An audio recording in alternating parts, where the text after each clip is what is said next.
ये कहानी एक ऐसे औरत के ऊपर आधारित है जिसे अपने पैसों पर बहुत ज्यादा घमंड है। अपनी इसी घमंड की वजह से वो अपने नौकर के साथ एक आइलैंड पर फंस जाती है। आगे उन दोनों के बीच में क्या क्या होता है वो हम आज की इस एक्सप्लेनेशन में देखने वाले हैं। आज मैं जिस मूवी को एक्सप्लेन करने वाली हूँ उस मूवी का नाम है स्वेप्ट अवे और ये मूवी 2002 में रिलीज हुई थी। मूवी के स्टार्टिंग सीन में हम एक कपल एम्बर और एंटनी को देखते हैं जिनकी इनकम लगभग मिलियंस में थी। वही एम्बर इतनी अच्छी औरत है जो लोगों को नीचा दिखाने से पीछे नहीं हटती।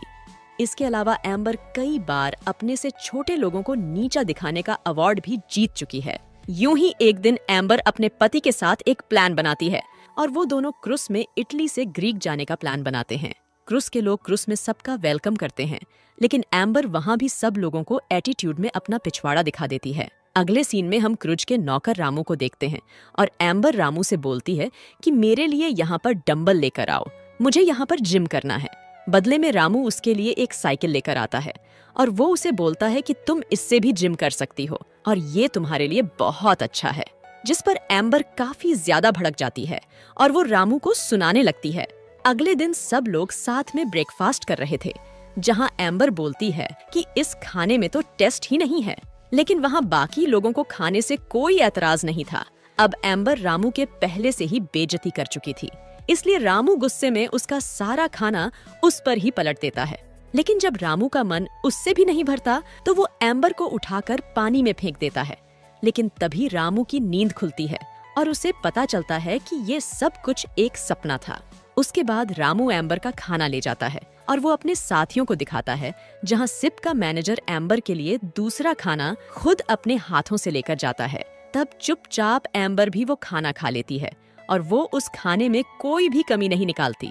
अगले सीन में हम फिर से एम्बर को देखते हैं जो नशे की हालत में रामू पर डोरे डालने की कोशिश करती है, लेकिन अपना रामू बहुत ज्यादा शरीफ था, इसलिए वह एम्बर पर तरस खाकर उसे छोड़ देता है।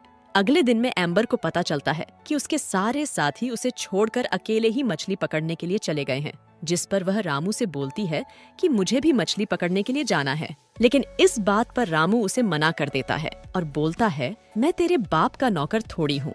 और ये बात सुनने के बाद एम्बर नागिन डांस करने लगती है, जिसकी वजह से मजबूरी में रामू को भी उसकी बात माननी पड़ती है।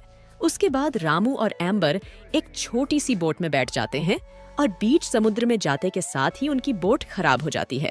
ये देखने के बाद एम्बर अब काफी ज्यादा नर्वस हो जाती है और वो इस बात पर भी रामू की ऐसी तैसी करने लगती है, जिसमें रामू उसे बोलता है कि इसमें मेरी कोई गलती नहीं है, तुझे ही पागल कुत्ते ने काटा था जो मछली पकड़ने के लिए तू यहाँ आई थी। जिसके बाद ये दोनों आपस में ही लड़ने लगते हैं। ऐसे ही बैठे बैठे 2 दिन बीत जाते हैं, लेकिन उनकी मदद करने के लिए वहाँ पर कोई नहीं आता। उसके बाद भूख के मारे एम्बर उस बोट पर कुछ खाने के लिए ढूंढती है, जहां उसे एक छोटी सी गन मिलती है और उस गन को एम्बर खिलौना समझती है। तभी वो उस गन से खेलने लगती है, लेकिन रामू उसे ऐसा करने से मना करता है।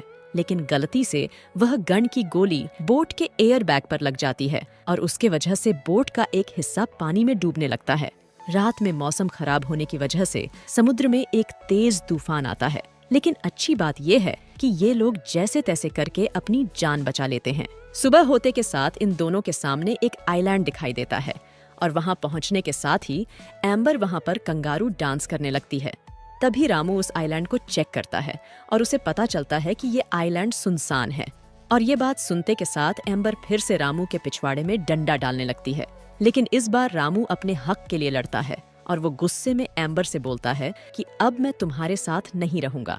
और एम्बर भी गुस्से में उससे दूर हो जाती है और उसके बाद भूख के कारण ये दोनों अपने अपने खाने का जुगाड़ करने लगते हैं। जहां रामू को वहां पर पुराने एक आदिवासियों का घर मिलता है, वहां पहुंचने के बाद वो मछलियां पकड़ने का एक औजार बनाने लगता है और रामू उस हथियार से मछलियां पकड़ भी लेता है और वो उसे भून कर खाने भी लगता है। लेकिन दूसरी तरफ बेचारी एम्बर को कुछ भी नहीं मिलता और वो थक हार कर रामू के पास आती है और रामू से वो मछलियां ईएमआई पर मांगती है। लेकिन तब रामू उसे बोलता है कि अब मैं तुम्हारा कोई नौकर नहीं हूँ, इसलिए अगर तुम्हें मछलियां चाहिए तो तुम्हें मेरा कहना मानना होगा। लेकिन एम्बर रामू की बात मानने से मना कर देती है, जिसमें रामू एम्बर को एक थप्पड़ मारता है। ऐसे ही पूरा दिन बीत जाता है, लेकिन रामू रात को भी उसे अपने घर में नहीं आने देता है। सुबह रामू सोकर उठता है और वो एम्बर को अपने गेट के बाहर देखता है। तब रामू एम्बर से बोलता है कि अगर तुम मेरी नौकरानी बन जाओ तो मैं तुम्हारी मदद करूंगा। अब एम्बर के पास कोई ऑप्शन नहीं था, इसीलिए वो रामू की बात मान लेती है। जहाँ रामू मछलियाँ पकड़ने का काम करता था और वो उस मछलियों को एम्बर पकाती थी। ऐसे ही करते करते कुछ दिन बीत जाते हैं और एक दिन एम्बर रामू से बोलती है कि मैं ये सब कुछ मजबूरी में कर रही हूँ, जिससे रामू की सटक जाती है और वो एम्बर को बीच पे ही इधर उधर घसीटने लगता है। तभी रामू का मूड बदल जाता है और वो एम्बर के साथ घबाघब करने की कोशिश करता है। और जब एम्बर मान जाती है तो रामू उसके साथ घबाघब करने से मना कर देता है। ये सब होने के बाद एम्बर रामू को अपने दिल से नहीं निकाल पा रही थी, जिसके बाद वो रामू को जाकर सीधा अपने दिल की बात बता देती है।